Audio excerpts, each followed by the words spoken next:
Valentina Cruz arrived at the studio gates before dawn, a single backpack slung over her shoulder, the way she had arrived at every memory championship for the past decade. The guard scanned her badge, nodded, and gestured toward a warehouse big enough to shelter an airship. LED spotlights rimmed the roofline.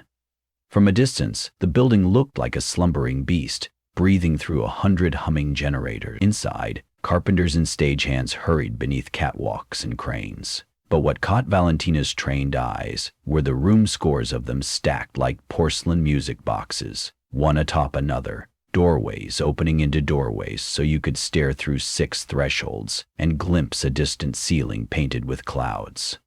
The producers had named the show The Infinite Palace. To Valentina, the set was tangible proof that someone had finally taken the ancient method of Losa and poured money, steel, and menace into it. 12 contestants had been invited. All of them were elite memory athletes, grandmasters of numbers, faces, decks of cards. Yet every one of them signed the same 18-page release form that included, in cautious legalese, a warning. Lapses of recall could result in environmental hazards and biographical discontinuities. It sounded like lawyerly puffery until the producers marched them to a demonstration chamber. A single pedestal waited in the center. On it sat a child's rubber duck. The host, a willowy woman with a voice laminated in cheer, explained the rules while cameras circled on floating gimbals. "Each room you enter is a locus," she said. "You will be given information to anchor there. When summoned later, you must reproduce that information perfectly. If you fail—" She snapped her fingers. Above the pedestal, metal arms withdrew their supports. The walls shuddered. The pedestaled floor segment dropped 3 feet with a gunshot clang. The duck bounced and rolled aside, cracked in 2. "In the palace," she finished. "Forgetting has weight." No one laughed. The towering set had been engineered with breakaway platforms and fallaway walls. Errors would literally pull the scenery apart. Still, Valentina thought, stunt boxes and pyrotechnics were nothing new for television. It was the second half of the warning that left her sleepless. Biographical discontinuities. The producers claimed the show's neural feedback system was so immersive that memory failure could resonate backward, erasing the missing fact from a player's autobiographical net. They pitched it as thrilling science, cutting-edge neurolinguistics. Valentina suspected overblown marketing, but signed anyway. After all, she reminded herself, forgetting with consequences was hardly theoretical. Her father's early-onset Alzheimer's had turned dinner conversations into minefields. She learned to shield him from embarrassment by anticipating what he might forget and supplying it for him. She accepted this show's invitation partly because the cash prize could cover a year of experimental treatment, partly because she wanted to prove to herself that memory, her memory, was still an ironclad fortress. Round 1 began that afternoon. The 12 contestants walked single file into the palace's atrium of childhood. The space looked like a kindergarten dream. Walls of pastel alphabet blocks, mobiles of paper cranes gliding overhead. On the floor waited 100 pedestals, each bearing a unique toy. They had precisely 10 minutes to inspect the array, build vivid associations, and then file out through different doors. Valentina moved with methodical speed. A red yo-yo belonged near the atrium's mock fireplace. She pictured the yo-yo glowing like coals. A plastic brontosaurus went beside a plush rocking horse. She imagined the dinosaurs sneaking bites of the horse's stuffing. She built scenes inside scenes, gluing each object to its position with absurdity and color. When the buzzer sounded, the toys were whisked away. The host called the first recall cue, Pedestal 43. Spotlights converged on Felix Holmström, a Swedish Finnom who once recited half of Finnegan's Wake from memory on a dare. Felix closed his eyes. "Rubik's Cube," he declared. A buzzer. Wrong. The pedestal beneath him dropped. A shockwave rattled the floor. A foam block masquerading as marble cornice snapped loose and fell. It should have been harmless theater. Unfortunately, the block's steel anchor hadn't disengaged.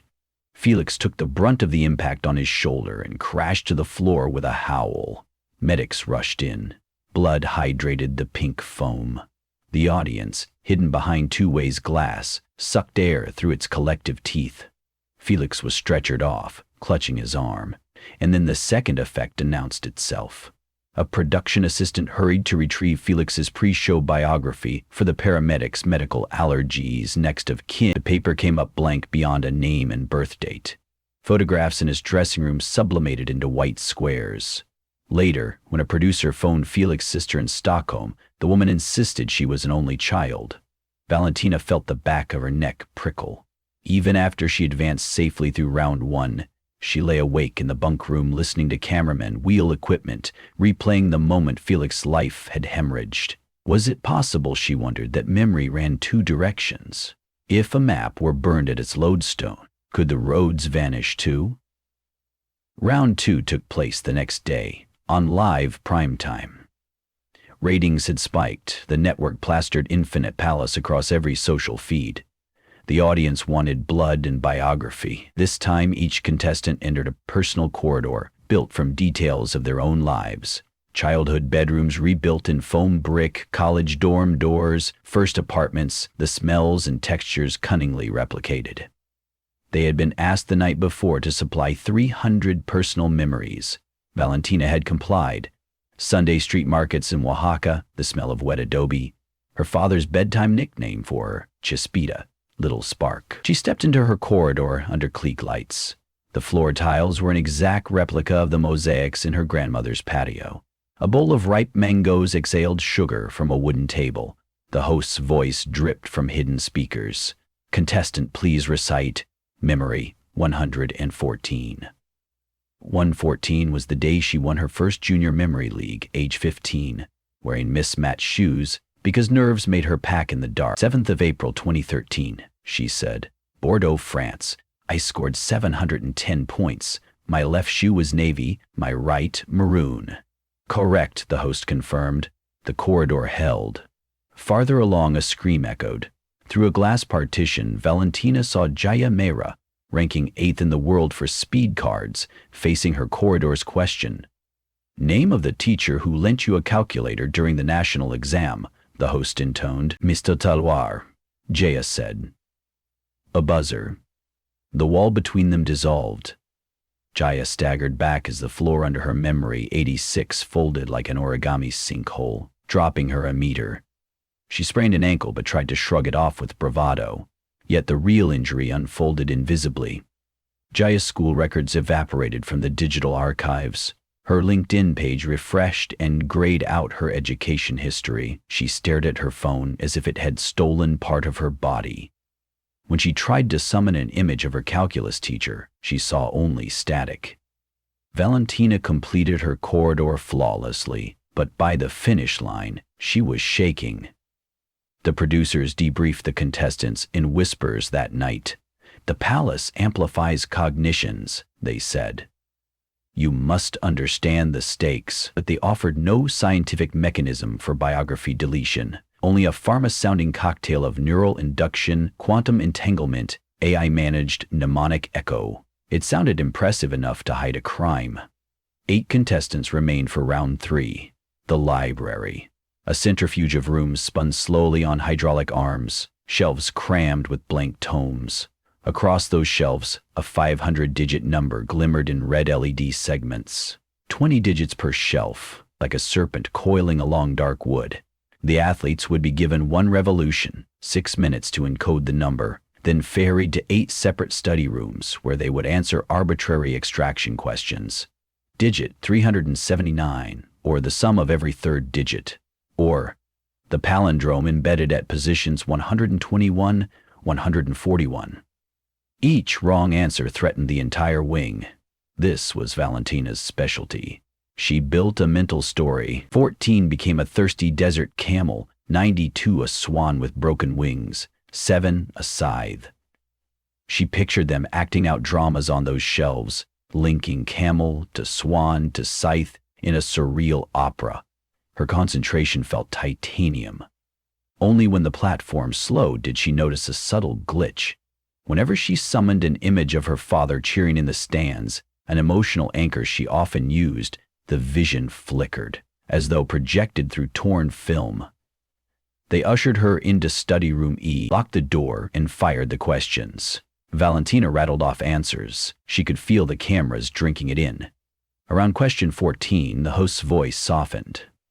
Digit positions 258 through 263, please, in reverse. She closed her eyes. Camel? Butterfly? Zeppelin? But the images refused to align. Instead, she saw her father in the hospital last year, staring at his wedding photo and asking Valentina, whose smiling face stood beside his. The heartbreak of that moment flooded her concentration. She couldn't remember position. 260?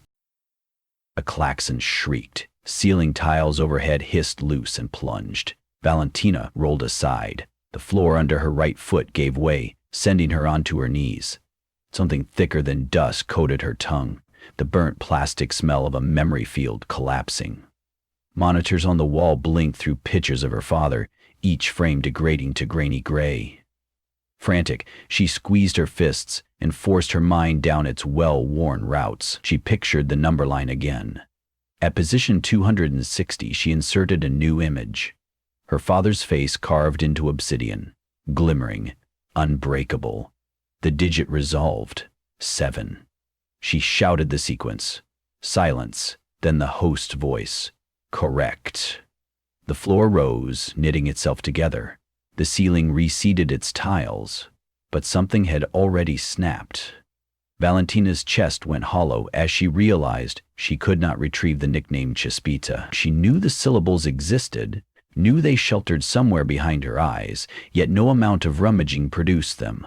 Her father's voice in memory had been redacted. A tiny but irreplaceable ember of her biography was gone. 6 contestants remained now, each sporting psychic bruises. Birth dates missing, siblings rewritten as strangers. Viewership ballooned. The network held up its hands. See, the players signed waivers. They crave the risk. While marketing departments screamed with delight, Valentina, meanwhile, wanted out. She sought the showrunner, Lydia Trask, a former neuroscientist who now wore neon jackets and sold ad space at million-dollar minutes. In a trailer pulsing with monitors, Valentina demanded answers. "We never intended erasure to be permanent," Lydia said, rubbing her temples, "but the palace is an ecosystem. You anchor data to locali. The system gives each anchor weight, literal and neural. Break the anchor and conservation of energy kicks in. Something has to give. Turns out real memory is part of the circuit." "You're gambling with our lives." "With your past," Lydia corrected softly, as though that were a lesser sin. "Big difference." Valentina left the trailer with a volcano in her veins. Her father's treatments depended on the prize money, yet what good was money if she returned a stranger to him? In her cot that night, she assembled a new memory palace inside her head, a fortress inverting the producer's blueprint. In it, she placed each remaining contestant like a chess piece and built secret corridors she alone could access.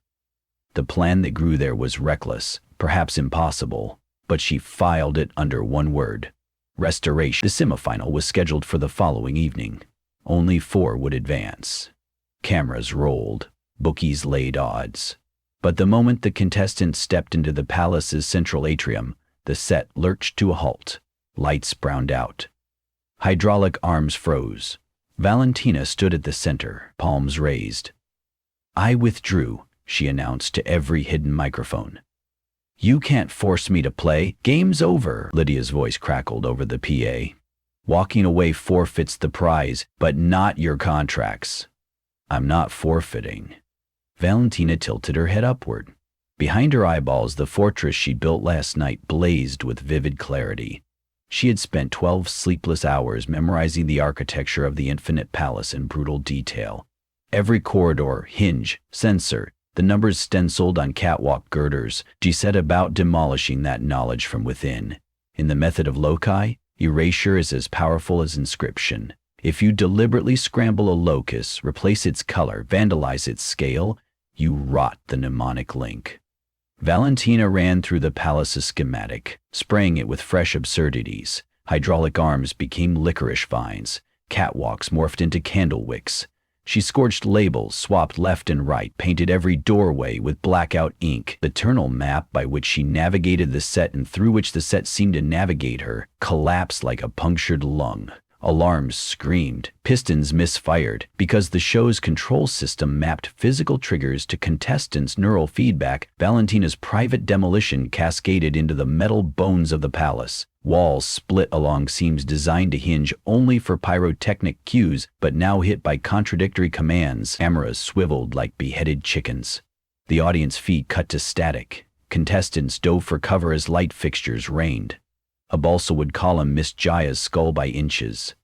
But Valentina had measured the sequence. She knew which structures were foam, which were fiberglass, which were skull-fracturing steel. She shepherded the others beneath the safe ones. It was a choreography of collapse. In the control trailer, Lydia slapped emergency kill switches, but the board had already rewritten itself under Valentina's sabotage. The infinite palace was eating its own logic. When floor tiles began blinking out of digital existence, one moment displaying marble texture, the next raw plywood, Lydia realized the feed was corrupting real architectural plans. Stagehands paging through blueprints found pages melting into blank parchment. The showrunner's final order was evacuation. She herded staff into parking lots lit by generator flood. Down the corridor, Valentina herded contestants through a loading bay that, in the vanishing map, no longer existed. They burst outside into night air smelling of coolant and sawdust. Sirens wailed. Sprinklers hissed inside the doomed warehouse. Valentina stood trembling, her fortress gone, her internal compass scorched. She checked her phone. In the contact list, her father's entry had restored the missing nickname, Chespita. Tears blurred the word. The other contestants stared at her. Some tried to remember why they were bloody, why fragments of their childhoods felt tender as bruises. Already the details of the game were smudging. Jaya looked at the warehouse and mumbled, "What did we film in there?" No one answered. News helicopters arrived to find a structure half collapsed from apparent structural failure. The network disavowed responsibility and pivoted to a cooking show slated for mid-season. By dawn, social media had digested the spectacle and belched it back faintly. The hashtag Infinite Palace returned 0 results by noon. Even Lydia Trask, reviewing her resume, found an inexplicable gap where a year's worth of production schedules should have lain. Valentina took a cab to the memory clinic where her father stayed. She walked through antiseptic halls to a sunlit common room. He looked up from a jigsaw puzzle of a cathedral. "Hola, Chispita," he said, joyfully crisp. She sat, heart hammering, and helped him fit a sky blue piece into place. She did not mention television shows or falling ceilings. Those memories had spilled out of the world like sand through a slit bag. She felt lighter, not empty but unburdened, as if someone had punched holes into a nightmare and let daylight in. On the ride home, she opened her backpack. Inside lay her competition logbook, the one the producers had issued. Every page was blank. Not a single note, not a single scribble of loci or numbers. She should have felt panic. Instead, she watched sunlight scroll across the cardboard cover and thought of mangoes, adobe, calloused hands placing puzzle pieces. She thought castly, and she clung to the idea that she should find pieces. Memory, she decided, was never meant to be gladiatorial sport. It was a garden. Pruning mattered as much as planting. And some nights, when the world threatens to build palaces of profit on your private grounds, the most radical act is to burn the blueprints, save the seeds, and walk back into daylight with your pockets full of names that matter.